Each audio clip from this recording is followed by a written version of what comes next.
back to the MJ podcast. Today we are here with Ms. Steffins.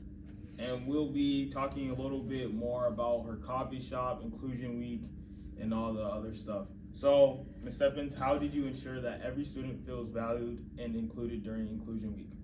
Yeah, I think the biggest part of Inclusion Week was including a lot of Mr. P's learners down by the blue pod. So we highlighted those learners, and each had a day for dress up day. So we had Rainbow Day for Hannah, Food Day for Parker, Oregon Duck Day for Andrew, and Isaac Day was Star Wars Day. And then we also brought in Gigi's Playhouse to talk about Friends with Down Syndrome, knowing that we'll have some learners coming out from middle school next year. That'll be a part of the HHS community.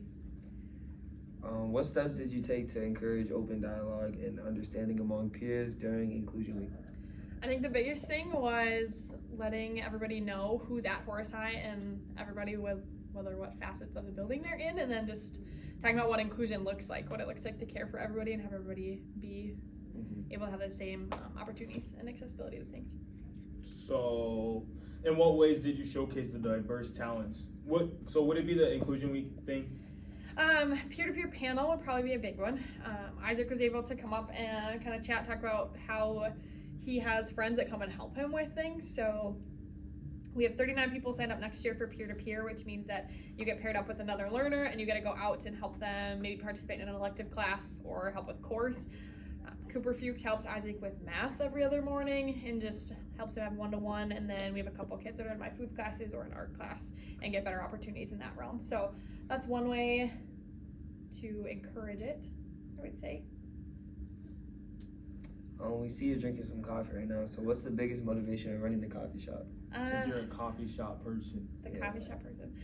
Early Bird Coffee has been a labor of love is what I tell people pretty often. We have both the inclusion perspective of it, but also that business side, and you guys can get tangible opportunities to learn skills that can transfer right now in high school. And then marketing skills are things that will help with the business side post high school and possibly the college career. So every other morning, our kids from Mr. P's class help and do skills, job skills, and make coffee. So that's usually when you're seeing me in there. And then we have a couple gals that are running it during lunch just to help learn those skills. And I personally worked in coffee right out of college, or out of high school, during college. And it was a good way for me to make money and have a fun skill.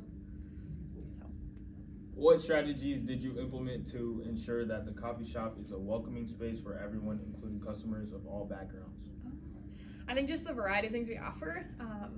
I'm pretty proud of the menu offerings at the coffee shop. If you're not a coffee drinker, you can get something. If you don't like coffee, there's energy drink-esque things, smoothies. Still waiting on my smoothie. There's a lot of variety in the coffee shop, just on that background piece, and then recognizing that everybody's included in the coffee shop from all areas of our building.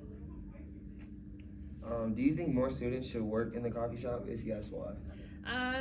In most blatant terms, if you want cool things at Horace High, you have to be able to participate in cool things at Horace High. So making sure that you're involved and included. We don't do these things for ourselves as educators. We do them for you, but that means we need buy-in from your perspective as well.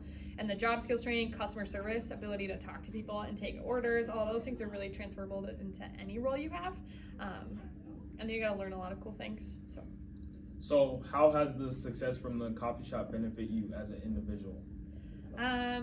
I think one of my biggest things is when I picked education, I was scared I was going to be bored, and that is not the case in the slightest between coffee shop, peer-to-peer, facts, all of the things. So I've just been really fortunate. There's other skills that we can teach you guys that you guys have more, you care more about because they transfer right now.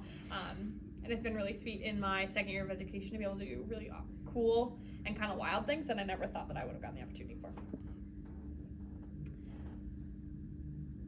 To wrap this podcast up, what is one piece of advice you could give to the viewers?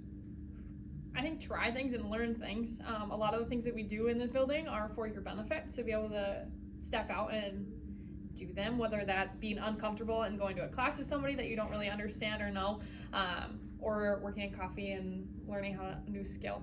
So I didn't have all these opportunities when I was in high school, so I'm a little jealous of you guys every once in a while. So. Yeah, so the caption she's trying to say is get out of your comfort zone. There you go, Mike. Appreciate it. Thank you for watching the MJ podcast. Make sure you tune in for next time. Say that you're gonna be